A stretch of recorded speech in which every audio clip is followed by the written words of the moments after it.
Hello, in this video I'm going to show you how you can use private apps instead of an API key on Hubspot, because Hubspot is deprecating API keys. Now you need to create your private apps. If you want to use native integration of Hubspot with LinkedCamp, all you need to do is that log into your account, then click on settings. Once you're inside your settings, you need to go to the integration part, and here you can see private apps. Create a private app, whatever you may want to name it to.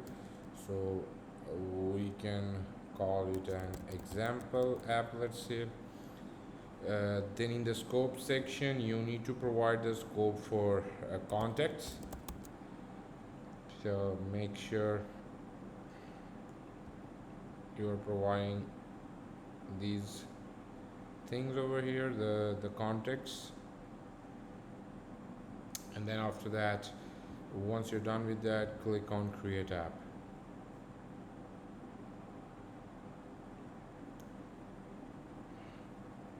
Now here is the token. All you need to do is that copy the token, go back to LinkedCamp and go to the settings, then go to the integration part, and here in the Hubspot section you can put on your private access token which has been generated through the private app.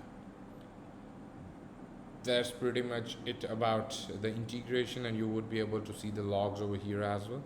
So whenever system will be sending the data, you would be able to see the logs from here. Thank you.